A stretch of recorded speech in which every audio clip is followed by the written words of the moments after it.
Détendez-vous et partons à l'aventure dans le voyage de Lila et le gardien des rêves.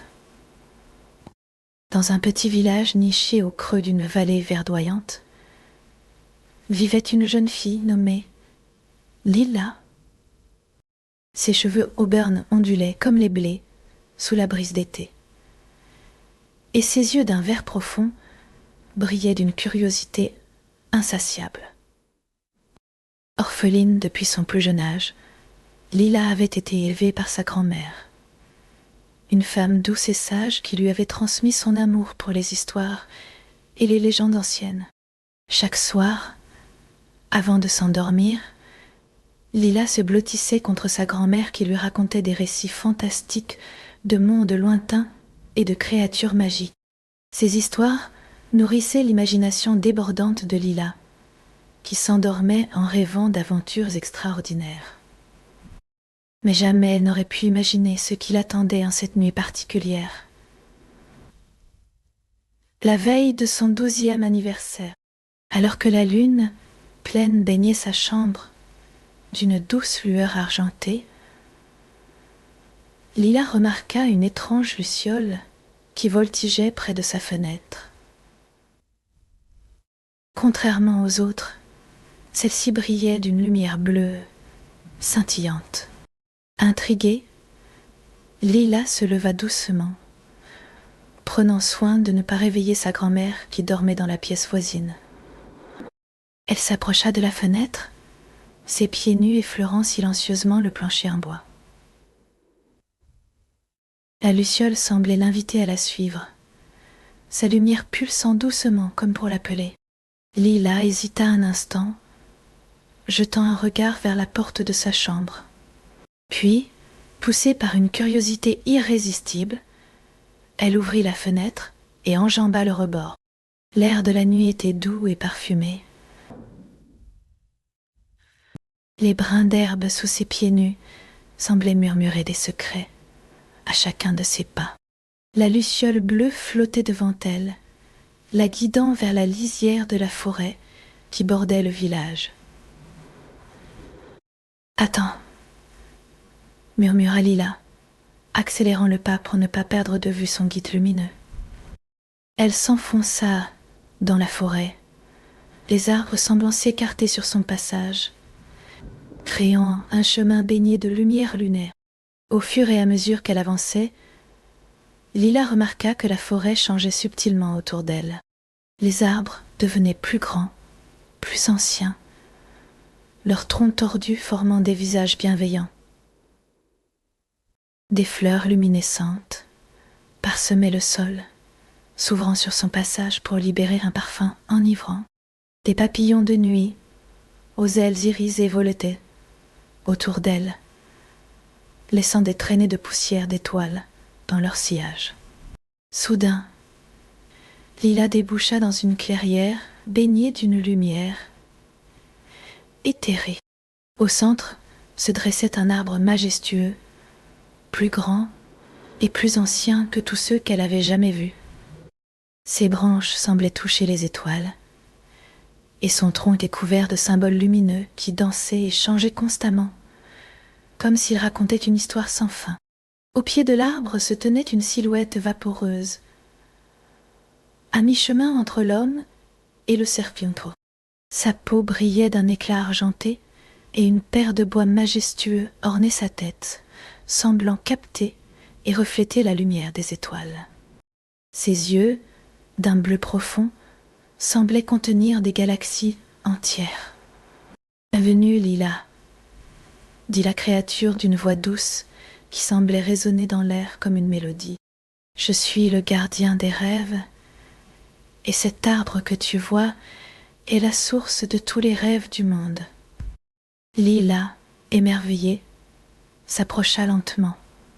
Son cœur battait la chamade, mais elle ne ressentait aucune peur. Au contraire, une étrange familiarité l'envahissait, comme si elle avait toujours su qu'elle finirait par rencontrer cet être extraordinaire. « Pourquoi m'avez-vous amenée ici ?» demanda-t-elle, sa voix à peine plus qu'un murmure. Le gardien sourit, ses yeux scintillant d'une sagesse millénaire. Les rêves sont en danger, Lila. Un mal ancien s'est réveillé et menace de plonger le monde dans un sommeil sans rêve. Nous avons besoin de ton aide. Il tendit la main, et dans sa paume apparut une graine brillante, pas plus grosse qu'une bille. Elle pulsait doucement, émettant une lueur arc-en-ciel qui semblait contenir des mondes entiers. Cette graine contient l'essence des rêves, expliqua le gardien. Tu dois la planter dans les 4 royaumes oniriques pour restaurer l'équilibre. Chaque royaume représente un aspect fondamental des rêves. L'espoir, la créativité, le courage et la sagesse. Lia regarda la graine, fascinée par sa beauté et son pouvoir apparent. « Mais pourquoi moi ?» demanda-t-elle. « Je ne suis qu'une fille ordinaire, d'un village ordinaire. » Le gardien des rêves s'agenouilla pour être à son niveau, ses yeux plongeant dans les siens. « Tu es loin d'être ordinaire, Lila. Ton imagination, ta compassion et ton courage font de toi la personne idéale pour cette quête. De plus, tu es une rêveuse éveillée, une personne capable de naviguer consciemment dans le monde des rêves. » Lila sentit une vague de chaleur l'envahir à ces mots. Elle repensa à toutes les fois où ses rêves lui avaient semblé plus réels que la réalité, où elle avait eu l'impression de pouvoir les contrôler. « Es-tu prête pour cette quête, Lila ?» demanda le gardien, lui présentant la graine. Lila hésita un instant, pensant à sa grand-mère qui dormait paisiblement dans leur petite maison. Puis, elle se souvint de toutes les histoires de héros et d'héroïnes que sa grand-mère lui avait racontées. Des personnes ordinaires qui avaient accompli des choses extraordinaires. Elle hocha la tête avec détermination. « Je suis prête, » dit-elle, prenant la graine qui émit une douce chaleur au contact de sa peau. Le gardien des rêves sourit à nouveau, une lueur de fierté dans ses yeux anciens. « Alors que ton voyage commence, Lila, souviens-toi, dans le monde des rêves, l'imagination est ta plus grande force. Fais-lui confiance et elle te guidera. » Sur ces mots, le monde autour de Lila commença à se dissoudre en une myriade de couleurs tourbillonnantes. Elle se sentit flotter, puis tomber doucement, comme portée par une brise invisible. La dernière chose qu'elle vit, avant que tout ne disparaisse, fut le sourire encourageant du gardien. Lorsque le monde se stabilisa à nouveau, Lila se trouvait dans un paysage complètement différent. Elle était au sommet d'une montagne flottante, suspendue dans un ciel aux teintes pastel. D'autres îles flottantes l'entouraient, reliées par des ponts de lumière, arc-en-ciel. Des cascades tombaient des îles pour se perdre dans un océan de nuages. « Le royaume céleste » murmura Lila, comprenant instinctivement où elle se trouvait. C'était le royaume de l'espoir, où les rêves prenaient leur envol. Elle commença à explorer ce monde merveilleux, marchant sur les nuages moelleux et traversant les ponts de lumière. Puis les habitants de ce royaume, des créatures ailées aux plumes irisées, la regardaient passer avec curiosité. Certains lui souriaient et la saluaient, leurs ailes battant doucement dans l'air parfumé. Alors qu'elle traversait un pont particulièrement long, Lila entendit un cri de détresse. En contrebas, sur un petit îlot de nuages, elle aperçut une jeune créature ailée, prise au piège dans ce qui semblait être un filet noir et visqueux. Sans hésiter, Lila descendit vers l'îlot, glissant le long d'un rayon de soleil comme sur un toboggan. En s'approchant, elle vit que le filet était en réalité fait de fils de cauchemar, des ombres mouvantes qui tentaient de s'accrocher à tout ce qu'elle touchait. « N'aie pas peur, » dit Lila à la créature piégée. « Je vais t'aider. » Elle tendit la main vers le filet, mais dès qu'elle le toucha, Des images effrayantes envahirent son esprit. Des monstres sous le lit, des chutes interminables, la solitude absolue. Lilia recula, le souffle court, puis elle se souvint des paroles du gardien des rêves. L'imagination était sa plus grande force ici. Elle ferma les yeux et se concentra, imaginant la lumière la plus pure et l'espoir le plus brillant qu'elle pouvait concevoir. Lorsqu'elle rouvrit les yeux, ses mains brillaient d'une douce lumière dorée. Elle toucha à nouveau le filet, qui se dissipa comme de la brume au soleil. La créature ailée s'envola aussitôt, tournoyant autour de Lilia en signe de gratitude. « Merci, rêveuse éveillée, dit-elle d'une voix mélodieuse. Le voleur de rêves a placé ses pièges partout dans notre royaume. Sans espoir, nos ailes ne peuvent plus voler. » Lilia comprit alors que c'était le moment de planter la première graine. Guidée par son intuition, elle trouva l'endroit parfait. Un petit îlot de nuages, au cœur d'un tourbillon d'étoiles filantes. Elle sortit la graine de sa poche, elle la planta délicatement dans le nuage. Pendant un instant, rien ne se passa. Puis dans une explosion de lumière, un arbre de cristal poussa instantanément, ses branches chargées de rêves scintillants. Une vague d'espoir déferla sur le royaume, faisant briller plus intensément les ailes de tous ses habitants. Satisfaite, Lilia sentit le monde autour d'elle se transformer à nouveau. Cette fois, elle se retrouva dans un océan infini, respirant sous l'eau aussi facilement que dans l'air. Des créatures bioluminescentes nageaient autour d'elle, illuminant les profondeurs d'un kaléidoscope de couleurs. Le royaume aquatique, pensa Lilia, nageant avec grâce parmi les coraux chantants et les algues dansantes. C'était le royaume de la créativité, où les idées prenaient forme et vie point. Alors qu'elle explorait ce monde sous-marin fascinant, Lilia remarqua que certaines zones étaient ternes et grises, comme si toute créativité en avait été drainée. Les créatures qui y nageaient semblaient tristes et sans but. Lilia nagea vers une de ces zones grises, déterminée à comprendre ce qui se passait. Elle y trouva une pieuvre géante, ses tentacules enroulés autour d'elle-même, ses couleurs autrefois vives, maintenant fades et ternes. « Que t'est-il arrivé ?» demanda Lilia. La pieuvre ouvrit un œil triste. « Le voleur de rêves est passé par ici, » dit-elle d'une voix faible. « Il a volé toutes nos idées, toutes nos couleurs. Sans créativité, nous ne pouvons plus transformer notre monde. » Lilia réfléchit un instant, puis une idée.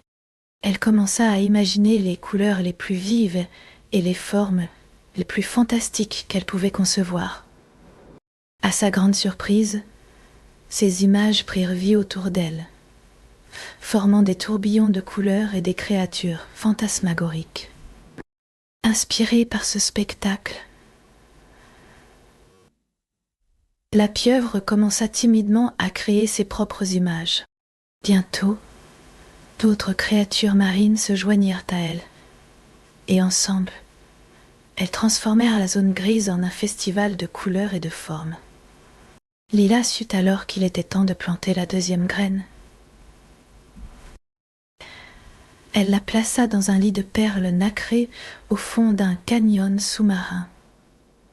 Un immense arbre de corail surgit, ses branches abritant des bulles contenant des rêves liquides qui ondulaient doucement.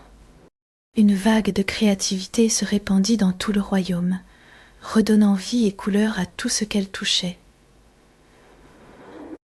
Le monde se transforma à nouveau, et Lilia se retrouva dans le troisième royaume, un désert infini sous un ciel étoilé permanent.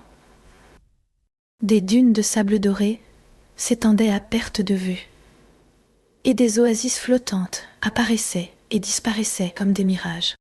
C'était le royaume du courage, où les rêveurs affrontaient leurs peurs et trouvaient la force de persévérer. Lila marcha pendant ce qui semblait être des heures, guidée par une constellation en forme de clé. Le sable sous ses pieds changeait constamment, passant du chaud au froid, du doux au rugueux. Soudain, elle entendit un grondement. Sourd. Une tempête de sable approchait, et au cœur de celle-ci, Lila aperçut une silhouette sombre et menaçante. Le voleur de rêves. La peur envahit Lila, mais elle se souvint de tout ce qu'elle avait accompli jusqu'à présent. Elle planta fermement ses pieds dans le sable et fit face à la tempête. « Je n'ai pas peur de toi », cria-t-elle au voleur de rêves. Sa voix sembla percer la tempête, créant une bulle de calme autour d'elle. Le voleur de rêves émergea des tourbillons de sable, sa forme sombre et mouvante, difficile à discerner. « Petite rêveuse », siffla-t-il, d'une voix qui glaça le sang de Lila. « Tu ne peux pas m'arrêter. » Lila sentit sa détermination vaciller face à cette présence maléfique. Mais alors, elle pensa à sa grand-mère, à toutes les histoires qu'elle lui avait racontées sur des héros ordinaires accomplissant des actes extraordinaires. Elle pensa aux créatures ailées du royaume céleste, à la pieuvre et ses amis dans le royaume aquatique. Tous comptaient sur elle. « Tu as tort », dit Lila, sa voix devenant plus forte à chaque mot. « Les rêves nous donnent de l'espoir. Ils nous inspirent à créer, à grandir, à devenir meilleurs.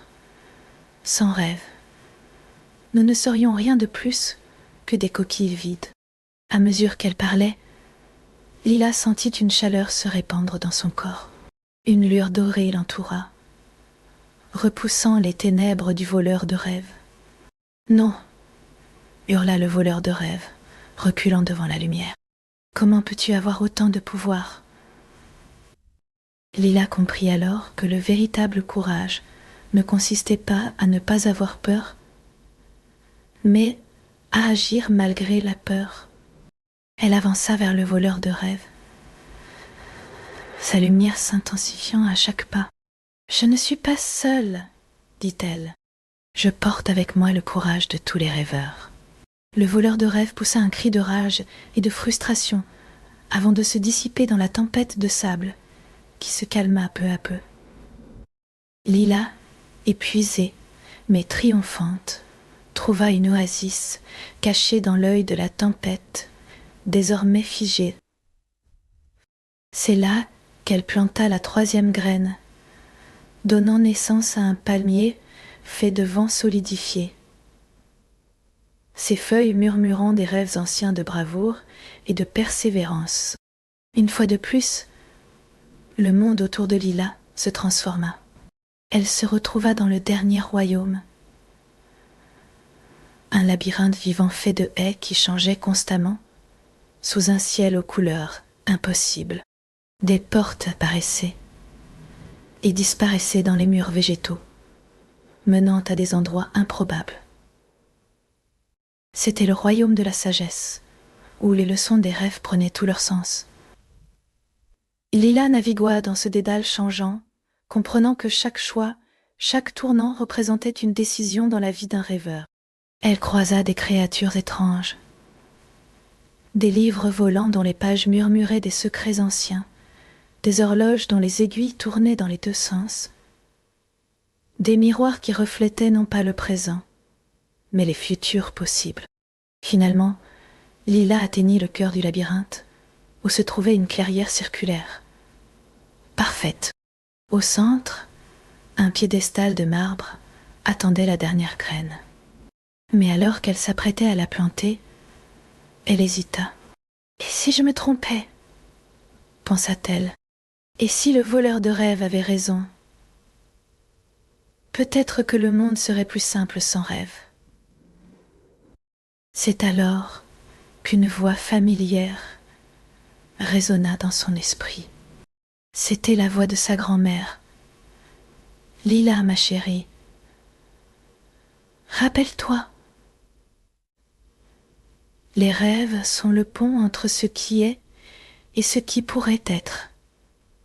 Sans eux, nous cesserions d'avancer, d'espérer. » Lila sourit, son doute s'envolant. Elle comprit que la vraie sagesse résidait dans la capacité à rêver, tout en restant ancrée dans la réalité. À imaginer un avenir meilleur, tout en travaillant à le réaliser. Avec cette nouvelle compréhension, elle planta la dernière graine. Une explosion de lumière arc-en-ciel jaillit, et un arbre majestueux poussa, ses branches s'étendant à travers les dimensions, reliant tous les royaumes oniriques. Ses feuilles brillaient de 1000 couleurs, chacune contenant la sagesse d'un rêve réalisé. Soudain, Lila sentit une présence derrière elle. Elle se retourna pour voir le gardien des rêves, son visage rayonnant de fierté. « Tu as réussi, Lila, » dit-il. « Grâce à toi, les rêves sont sauvés et l'équilibre est restauré. » Lila regarda autour d'elle, voyant comment les 4 arbres qu'elle avait plantés étaient maintenant connectés, formant un réseau qui s'étendait à travers tous les royaumes oniriques. Qu'arrivera-t-il maintenant? Le gardien sourit. Les rêves continueront de circuler librement entre les mondes. Les gens retrouveront leur capacité à espérer, à créer. Lila sentit une fatigue bienheureuse l'envahir. Sa quête était terminée, et elle avait hâte de rentrer chez elle pour raconter son aventure à sa grand-mère. « Est-ce que je peux rentrer chez moi maintenant ?» demanda-t-elle. Le gardien hocha la tête. « Ferme les yeux, et quand tu les rouvriras, tu seras de retour dans ton lit. » Lila ferma les yeux, sentant le monde des rêves s'estomper autour d'elle. Elle entendit le bruissement des feuilles, le murmure des rêves et la douce mélodie du vent dans les branches de l'arbre des rêves. Lorsqu'elle les rouvrit, elle était de retour dans son lit, les premiers rayons de l'aube filtrant à travers sa fenêtre. Elle se leva et regarda dehors. Le monde semblait un peu plus brillant, un peu plus plein de possibilités. Et là, sur le rebord de sa fenêtre, une petite luciole bleue brillait doucement avant de s'envoler dans le matin naissant. Lila sourit, sachant que quelque part, dans les profondeurs de ses rêves, une aventure extraordinaire l'attendait toujours. Alors qu'elle s'apprêtait à aller réveiller sa grand-mère pour lui raconter son incroyable voyage, Lila réalisa quelque chose d'important. Chaque jour était une nouvelle opportunité de transformer ses rêves en réalité. Et avec l'espoir dans son cœur, la créativité dans son esprit, le courage dans ses actions et la sagesse dans ses choix. Elle était prête à affronter toutes les aventures que la vie lui réserverait.